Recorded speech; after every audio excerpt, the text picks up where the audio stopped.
سورہ مدثر. اب آگے چلیے، جوڑا آ رہا ہے سورۃ القیامہ اور پھر اس کا جوڑا ہے سورۃ الدہر. بسم اللہ الرحمن الرحیم. لا اقسم بیوم القیامہ ولا اقسم بالنفس اللوامہ ایحسب الانسان ان لن نجمع عظامہ. یہ سورت جو ہے بہت ہی حسین اور بہت منفرد سمجھیے کہ نمائندہ ایک سورت ہے قرآن مجید کی. اس کا جو خطاب کا انداز ہے، جو میں نے شروع میں آپ کو جو انٹروڈکٹری لیکچرز دیے تھے، کہ اس کا اسلوب جو ہے وہ خطابت کا ہے. قرآن کو ہم کہہ سکتے ہیں کہ it's a collection of divine orations، اللہ تعالیٰ کے خطبات، مجموعہ خطبات الہیہ. تو مختلف مواقع پر جیسے کہ خطیب کو خطبہ دیتا ہے تو اس طریقے سے اللہ تعالیٰ نے یہ صورتیں نازل کی ہیں. حضور پڑھ کر سناتے تھے تو آپ کا انداز بھی خطیبانہ ہوتا تھا. حدیث میں آتا ہے کہ جب آپ خطبہ دیتے تھے تو آپ کی آواز بلند ہو جاتی تھی، اعلیٰ صوتہ احمرت عیناہ، آنکھیں سرخ ہو جاتی تھی. اور آپ اس طریقے سے خطبہ دیتے تھے جیسے کہ کوئی سپہ سالار اپنے فوجیوں کو للکار رہا ہے، بڑھا رہا ہے کہ لڑو اور آگے بڑھو.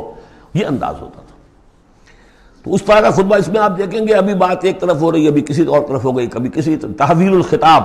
اس کے لیے بہت پھر یہ کہ 4-6 آیتیں آئیں گی ایک خاص قسم کے آہنگ میں، خاص قسم کے قوافی تو ہم کو نہیں کہنا چاہیے. تو یہ آتے ہیں، وہی انہی حروف پر صورتیں ختم ہو رہی ہیں، وہی سٹائل ہے. پھر وہ سٹائل بدلے گا، پھر 4-6 صورتیں اس دوسرے انداز کی ہوں گی، پھر 4-6 تیسرے انداز کی ہوں گی. تو یہ آپ صورت جو ہے فصاحت و بلاغت میں بھی فلو بے انتہا ہے اور خطیبانہ انداز، اور اس میں تحویل الخطاب. پس منظر میں کیا ہے کہ وہ لوگ ہیں کہ جو انکار کریں کوئی قیامت نہیں ہو سکتی. کیسے ممکن ہے کہ جب کہ انسان مر چکے ہوں گے اور مٹی ہو جائیں گے پھر اٹھا دیا جائے؟ یہ ممکن نہیں ہے. تو اس کا جواب ہے جو دیا جا رہا ہے. لا اقسم بیوم القیامہ. لا یہاں پر ان کے خیالات کی نفی نہیں، میں قسم کھاتا ہوں قیامت کے دن کی. تمہیں شک ہے اور مجھے اتنا یقین ہے کہ میں قسم کھا رہا ہوں قیامت کے دن کی. ولا اور پھر نہیں، اقسم بالنفس اللوامہ، میں قسم کھاتا ہوں نفس لوامہ کی. نفس لوامہ کون سا نفس ہے انسان میں؟ جسے ہم ضمیر کہتے ہیں، کانشنس، ملامت کرنے والا دل. مائی کانشنس از بائٹنگ می، میرا ضمیر مجھے ملامت کر رہا ہے. کوئی آپ برا کام کرتے ہیں تو ضمیر اندر سے کچھ شے ہے. تو کیوں ہے یہ؟ اگر کوئی نیکی نہیں، بدی نہیں، تو یہ اندر کی خرش کیوں ہو جاتی ہے؟ اور اگر یہ نیکی ہے اور بدی ہے تو کوئی اس کا نتیجہ نکلنا چاہیے کہ نہیں؟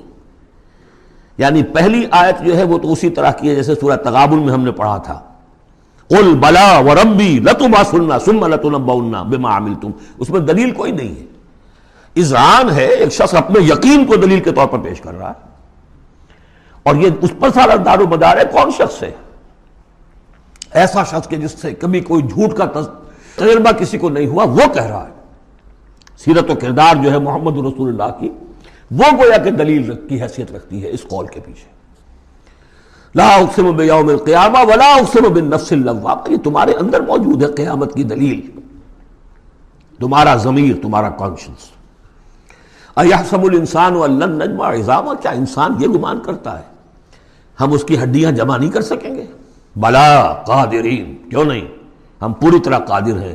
علی ان نسوی بنانہ، یہاں کنہ محذوف سمجھنا چاہیے. بلا کنہ قادرین علی ان نسوی بنانہ، ہم اس کی ایک ایک پور کو برابر کر دیں گے. بل یرید الانسان لیفجر امامہ. اصل سبب جو ہے آخرت کے انکار کا وہ یہ ہے کہ انسان چاہتا ہے کہ فسق و فجور جس کا عادی ہو گیا اسے جاری رکھے. حرام خوری چھوڑنی نہیں. جس عیش کا خوگر ہو گیا ہوں اس کو چھوڑ نہیں سکتا. قیامت کو مانوں گا تو پھر دیکھنا پڑے گا کیا غلط ہے، کیا صحیح ہے، کیا جائز ہے، کیا ناجائز. اس لیے جیسے کہ بلی کو دیکھ کر کبوتر آنکھ بند کر لے، اب ظاہر بات ہے کہ وہ بلی تو نہیں ختم ہو جائے گی. در حقیقت یہ قیامت سے آنکھیں چراتے ہیں، آنکھیں بند کر رہے ہیں، اس لیے کہ انہیں پتا ہے کہ ہم نے کیا آگے بھیجا ہے اور آگے بھی کرنے کا وہی ارادہ ہے.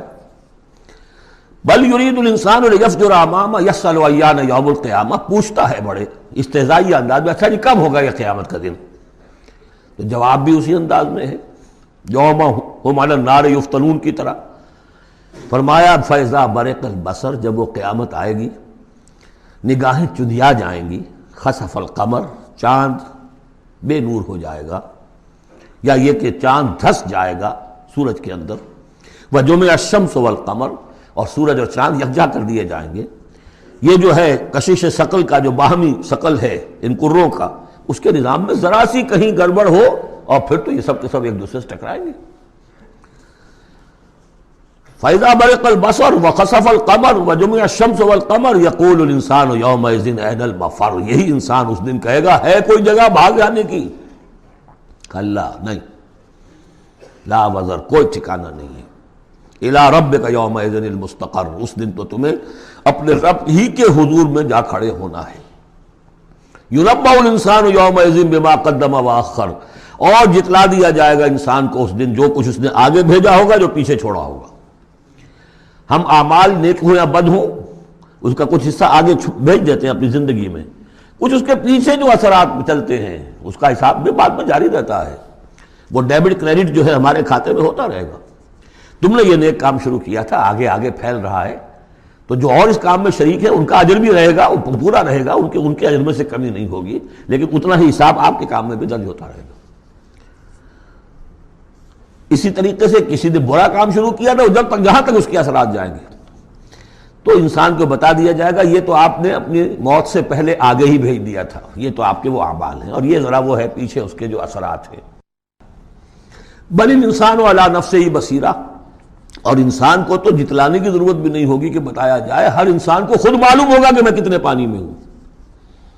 انسان اپنے نفس پر خود بصیرت رکھتا ہے۔ وَلَوْ أَلْقَىٰ مَعَاذِيرَ، چاہے کتنے ہی وہ بہانے پیش کرے۔ ہوتا ہے کہ انسان کوئی شخص جو ہے بڑا چرب زبان ہے اور وہ اپنے آپ کو بالکل ریشنلائز کر لیتا ہے اپنے طرز عمل کو، میں نے ٹھیک کیا، صحیح کیا، کوئی غلط بات نہیں ہے، کوئی عذرات موجود ہیں، تو معترضین کی تو زبان بند ہو جاتی ہے، اب کچھ نہیں کہہ سکتے، لیکن یہ کہ اس کا دل اس کو بتا رہا ہوتا ہے کہ تو جھوٹا ہے۔ بل الانسان علی نفسہ بصیرہ ولو القیٰ معاذیرہ لا تحرک بہ لسانک لتعجل بہ، عجلت والا مضمون یہ بالکل ابتدا میں یہاں آیا تھا۔ اے نبی آپ اس قرآن کے، اب دیکھیے اب گفتگو حضور سے شروع ہو گئی، ابھی تک انسان جو منکرین تھے ان کی بات ہو رہی تھی، شروع میں امامہ، عظامہ، قیامہ، اور اس کے بعد بصر، قمر، مفر، وزر، مستقر، اب یہ پھر اس کے بعد بصیرہ، معاذیرہ، اب اس کے بعد اور بدل رہے ہیں۔ لا تحرک بہ لسانک لتعجل بہ، آپ اس قرآن کے ذریعے سے قرآن کے ساتھ اپنی زبان کو تیزی سے حرکت نہ دیں کہ جلدی سے آپ اس کو یاد کر لیں۔ ان علینا جمعہ وقرآنہ، ہمارے ذمے ہے اس کو جمع کر دینا اور پڑھوا دینا۔ جمع بھی کر دینا کہ اس میں سے کوئی حصہ جو ہے آپ بھولیں نہیں، اور قرآن بھی اس کی ترتیب بھی ہم بتاتے جائیں گے کہ اب جو وحی آئی ہے اس کو کہاں رکھنا ہے، تاکہ اس کی ترتیب معین ہو جائے۔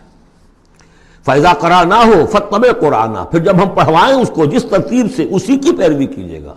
یہ ترتیب وہ ہے ترتیب مصحف جس کے تحت کے قرآن مرتب کیا گیا، اور ہم مانتے ہیں کہ یہ ترتیب نزول کی نہیں ہے، نزول کے ساتھ ہی اللہ تعالیٰ کا حکم آتا تھا کہ اب یہ وہی فلاں جگہ ہوگی۔ ثم ان علینا بیانہ، پھر ہمارے ذمے ہے اس کو واضح کر دینا بھی، جیسے کہ ہم دیکھ چکے ہیں قرآن مجید کی تبیین کرتا ہے۔ سورہ نساء میں دو احکام کے بارے میں آئے گا، یستفتونک، اور حالانکہ وہ حکم آ چکا ہے سورہ نساء میں پہلے، لیکن لوگوں نے سوال کیا قل اللہ یفتیکم فی الکلالہ، تو جاؤ اللہ واضح کر دیتا ہے، تم پر ابھی واضح نہیں ہوئی کلالہ کی بات، لو واضح کر دیتا ہے۔ تو قرآن کے اندر بھی بعد میں واضح کر دی گئی چیزیں، اور یہ کہ پھر حدیث جو ہے سب سے بڑی شے ہے کہ جو اس کی بیان کرنے والی ہے۔ جو انزلنا الیک الذکر لتبین للناس ما نزل الیہم، یہ ذکر ہم نے اے محمد آپ پر نازل کیا ہے تاکہ آپ واضح کریں اس کو ان لوگوں کے لیے جن کے لیے ہم نے اسے نازل کیا ہے۔ نازل آپ پر کیا ہے، صرف آپ کے لیے تو نہیں کیا ہے آپ پر، نازل کیا ہے لوگوں کے لیے۔ اب ان کو واضح کرنا، اس کے اندر کہیں اگر کوئی اشکال ہو تو اسے حل کرنا، کہیں کوئی اگر اجمال ہے تو اس کی تفصیل بیان کرنا، یہ آپ کا کام۔ کلا بل تحبون العاجلہ، کوئی نہیں، تمہارا اصل مرض یہ ہے کہ تم عاجلہ سے محبت کرتے ہو، یہ اس دنیا کی زندگی سے محبت کرتے ہو۔ دیکھیے اب پھر خطاب شروع ہو گیا کفار سے۔ وتذرون الآخرہ، اور آخرت کو تم چھوڑ دیتے ہو، نظر انداز کر دیتے ہو۔ وجوہ یومئذ ناظرہ، حالانکہ بہت سے چہرے اس دن ہوں گے تر و تازہ، میدان قیامت میں کھڑے ہوں گے تو جیسے اسکول چلڈرن کھڑے ہوتے ہیں اپنا رزلٹ سننے کے لیے، تو بعضوں کے چہرے کھلے ہوتے ہیں، پہلے سے معلوم ہے انہیں کیا کچھ کر کے آئے تھے، اور بعض کے چہروں کے اوپر دھواں ہے، اس لیے ہے کہ انہیں پتا ہے کہ کیا ہی کچھ نہیں تھا، فیل تو ہونا ہی ہونا ہے۔ تو چاہے اب رزلٹ ڈکلیئر نہیں ہوا، رزلٹ ان کے چہروں پر لکھا ہوا ہے. تو وجوہ یومئذ ناظرہ، بہت سے چہرے ہوں گے تر و تازہ، الی ربہا ناظرہ، اپنے رب کی طرف دیکھتے ہوئے. اس میں بعض لوگوں نے یہ کہا ہے کہ ناظرہ سے مراد ہے انتظار کر رہے ہوں گے اپنے رب کی رحمت کا، اس لیے کہ رؤیت باری تعالیٰ جو ہے وہ تو ممکن نہیں ہے کہ میدان حشر میں ہو جائے. لیکن میرے نزدیک انہی حضرات کی رائے زیادہ صائب ہے جو سمجھتے ہیں کہ رؤیت ہوگی. اہل ایمان کو عین میدان حشر میں بھی ایک درجے کی رؤیت باری تعالیٰ سے مشرف کیا جائے گا. یہ مضمون آ جائے گا سورہ مطففین میں، واضح ہو جائے گا. اس کے برعکس وجوہ یومئذ باسرہ، بہت سے چہرے ہوں گے اس روز سوکھے ہوئے، اترے ہوئے، اداس. تظن ان یفعل بہا فاقرہ، ان کو یقین ہوگا کہ اب ان کے ساتھ وہ سلوک ہوگا جو ان کی ریڑھ کی ہڈیاں توڑ کے رکھ دے گا.